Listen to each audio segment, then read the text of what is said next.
सभी को नमस्कार। मैं रमन शर्मा आप सभी का अपने YouTube चैनल पर स्वागत करता हूं।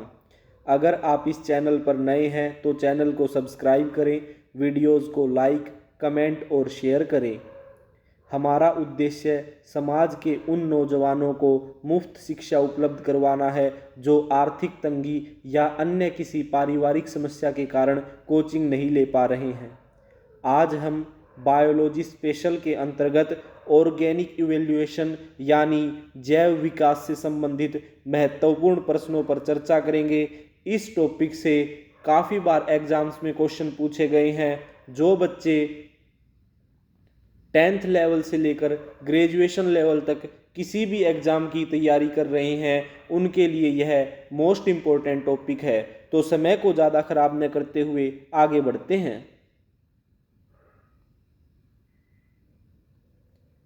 जैव विकास या ऑर्गेनिक इवैल्यूएशन किसे कहा जाता है, सबसे पहले इसे जानते हैं। प्रारंभिक निम्न कोटि के जीवों से कर्मिक परिवर्तनों द्वारा अधिकाधिक जीवों की उत्पत्ति को जैव विकास कहा जाता है। सिंपल भाषा में समझे तो जब धरती यानी हमारी अर्थ पर शुरू में कोई भी जीवन नहीं था, लेकिन धीरे धीरे यहाँ जीवन आया और उसके बाद बहुत सी स्पीसीज यानी जंतुओं की जातियाँ हो गई और बहुत सारे पेड़ पौधे, जंतु, पक्षी, इंसान, जानवर, अलग अलग जातियाँ जानवरों की या जीवों की हो गई। इसी को कर्मिक विकास कहा गया है। नेक्स्ट, पृथ्वी की कुल जीवन अवधि 4.6 अरब वर्ष को भूवैज्ञानिक समय या बायोजियोलॉजिकल टाइम कहते हैं। तो सबसे पहले क्वेश्चन बनता है कि पृथ्वी की कुल जीवन अवधि कितनी है? 4.6 अरब वर्ष है। और इस 4.6 अरब वर्ष को या पृथ्वी की कुल जीवन अवधि को भूवैज्ञानिक समय या बायोजियोलॉजिकल टाइम कहा जाता है। नेक्स्ट, ऐसे अंग जो रचना व उत्पत्ति में समान हो लेकिन कार्य में भिन्न हो उन्हें क्या कहा जाता है? उन्हें समजात अंग या होमोलोगस ऑर्गन कहा जाता है। ऐसे अंग जिनकी उत्पत्ति और रचना एक समान हो लेकिन काम अलग अलग हो उन्हें क्या कहा जाता है? समजात अंग या होमोलोगस ऑर्गन कहा जाता है। अब ये समजात अंग कैसे होते हैं या होमोलोगस ऑर्गन कैसे होते हैं? ये होते हैं सील का फ्लिपर, चमगादड़ के पंख, घोड़े की अगली दोनों टांगे, बिल्ली का पंजा और मनुष्य का हाथ। इन सब की उत्पत्ति और रचना एक जैसी होती है लेकिन इनके काम अलग अलग होते हैं। जैसे सील का जो फ्लिपर होता है वो तैरने के काम आता है, चमगादड़ के पंख उड़ने में काम आते हैं और घोड़े की अगली टांगे उसे दौड़ने में सहायता करती है। बिल्ली का पंजा किसी को पंजा मारने में या उसे दौड़ने में सहायता करता है और मनुष्य का हाथ किसी चीज को पकड़ने में सहायता करता है। इस तरह से इन सभी के अंगों की उत्पत्ति और रचना एक समान है लेकिन कार्य अलग अलग है, इसलिए इन्हें समजात अंग या होमोलोगस ऑर्गन कहा जाता है। नेक्स्ट, ऐसे अंग जो रचना व उत्पत्ति में भिन्न हो लेकिन कार्य समान हो उन्हें क्या कहा जाता है? उन्हें समरूप अंग कहा जाता है यानी एनालोगस ऑर्गन कहा जाता है। समरूप अंग कौन कौन से होते हैं? तितली के पंख, पक्षियों के पंख या चमगादड़ के पंख। तितली, पक्षी और चमगादड़ तीनों के पंख उड़ने के काम आते हैं लेकिन इनकी रचना और उत्पत्ति अलग अलग होती है। तो ऐसे अंग जिनकी रचना और उत्पत्ति अलग हो या भिन्न हो लेकिन कार्य समान हो उन्हें क्या कहा जाता है? समरूप अंग यानी एनालोगस ऑर्गन कहा जाता है। नेक्स्ट क्वेश्चन की तरफ बढ़ते हैं। वे अंग जो पूर्वजों में कार्यशील थे लेकिन वर्तमान में कार्य विहीन है उन्हें क्या कहा जाता है? उन्हें अवशेषी अंग कहा जाता है। ऐसे अंग जो पहले हमारे पूर्वजों में थे और अब भी हमारे अंदर हैं लेकिन उनका अब कार्य न के बराबर है तो उन्हें क्या कहा जाता है? अवशेषी अंग कहा जाता है। और अवशेषी अंग के उदाहरण क्या क्या है? कर्ण पल्लव, यानी जो हमारे कान के बाहर ये उभरे हुए भाग हैं इन्हें कर्ण पल्लव कहा जाता है। और त्वचा के बाल, हमारे शरीर पर जो बाल होते हैं ये, तो कर्ण पल्लव और त्वचा के बाल अवशेषी अंग है।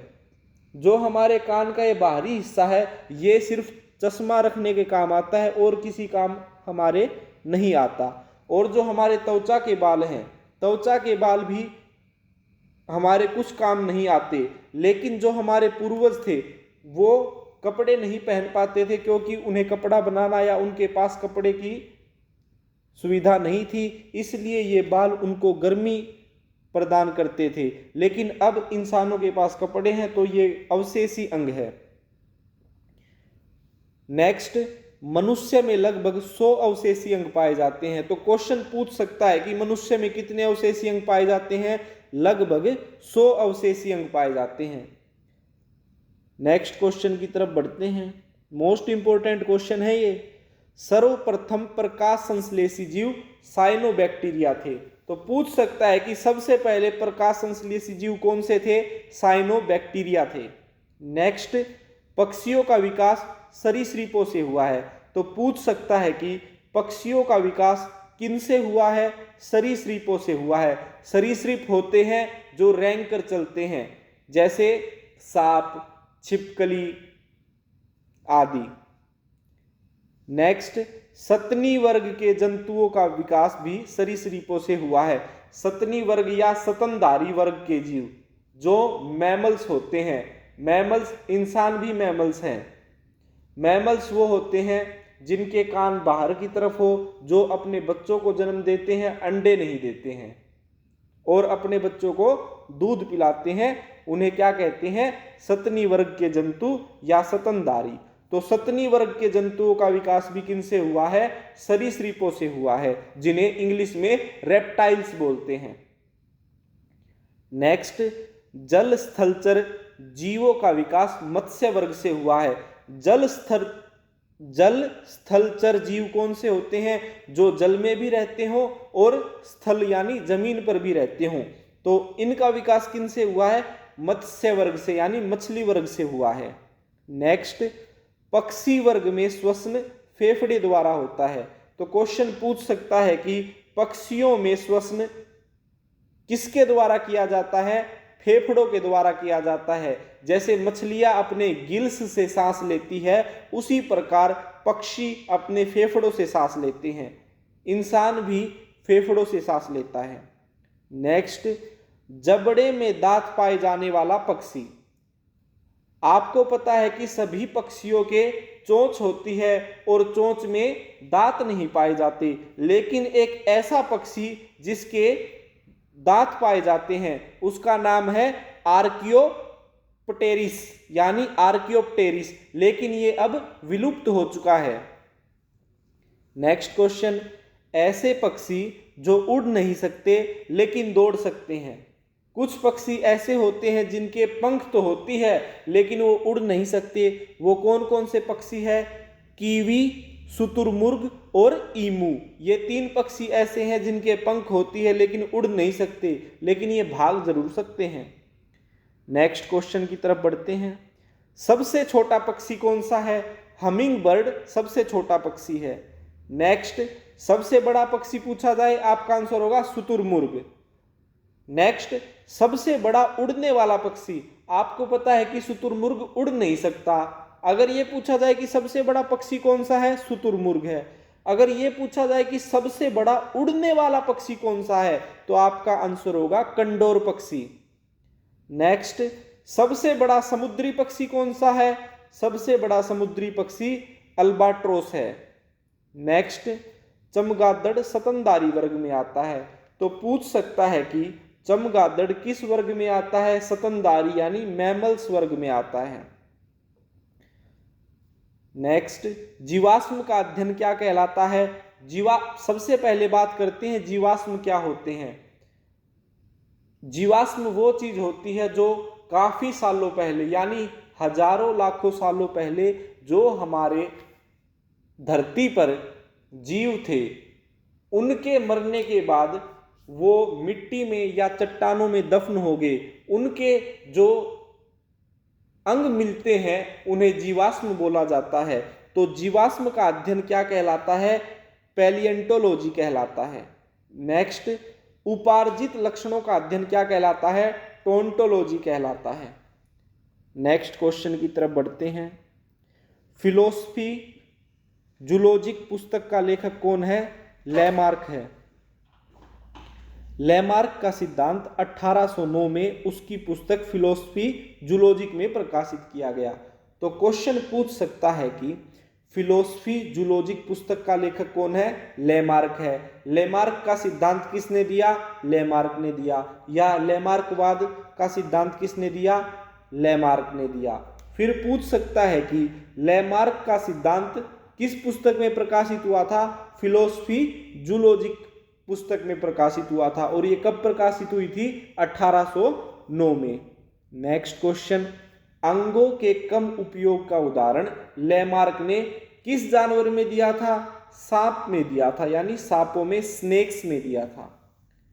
नेक्स्ट क्वेश्चन, जनन द्रव्य की निरंतरता का सिद्धांत या theory of continuity of germ plasm का प्रतिपादन किसने किया? विजमैन ने किया था। कब किया था? 1886 में किया था। नेक्स्ट क्वेश्चन की तरफ बढ़ते हैं। द ओरिजिन ऑफ स्पीसीज पुस्तक का लेखक कौन है? चार्ल्स डार्विन है। चार्ल्स डार्विन ने एक सिद्धांत दिया था जिसका नाम था डार्विनवाद। तो डार्विनवाद का जनक कौन है? Charles Darwin. चार्ल्स डार्विन ने 1831 में बीगल नामक विश्व सर्वेक्षण जहाज पर पूरे विश्व का भ्रमण किया था। तो क्वेश्चन पूछ सकता है कि चार्ल्स डार्विन ने किस जहाज पर पूरे विश्व का भ्रमण किया था? बीगल नामक विश्व सर्वेक्षण जहाज पर किया था। फिर पूछ सकता है कि चार्ल्स डार्विन ने पूरे विश्व का भ्रमण किस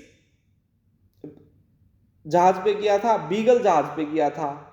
और कब किया था? 1831 में किया था। नेक्स्ट क्वेश्चन, उत्परिवर्तनवाद का सिद्धांत किसने दिया? या उत्परिवर्तनवाद के सिद्धांत का जनक कौन है? ह्यूगो डी व्रिज है। नेक्स्ट क्वेश्चन की तरफ बढ़ते हैं। अब हम विभिन्न वर्गों के बीच की कड़ियों के बारे में जानेंगे। मोस्ट इंपॉर्टेंट क्वेश्चन है और जो सबसे पहला पॉइंट है वो तो काफी बार एग्जाम्स में पूछा गया है। तो सजीव व निर्जीव के बीच की कड़ी किसे कहा जाता है? विषाणु यानी वायरस को कहा जाता है। नेक्स्ट, जंतु व पादप के बीच की कड़ी युगलीना। सरीसृप व पक्षियों के बीच की कड़ी आर्कियोप्टेरिक्स। नेक्स्ट, सरीसृप व स्तनधारी के बीच की कड़ी प्रोटोथेरिया। प्रोटोजोआ व पोरीफेरा के बीच की कड़ी प्रोटीरोस्पोंजिया। नेक्स्ट, मोल्स्का व एनिलिडा के बीच की कड़ी नियोपिलाइना। एनिलिडा व आर्थ्रोपोडा के बीच की कड़ी पेरिपेट्स। नेक्स्ट क्वेश्चन, अकशेरुकी व कशेरुकी के बीच की कड़ी ब्लेनोग्लोसस। तो आज हमने जैव विकास से संबंधित महत्वपूर्ण प्रश्नों पर चर्चा की। आशा करता हूं आपको यह वीडियो अच्छी लगी होगी। धन्यवाद। जय हिंद, जय भारत।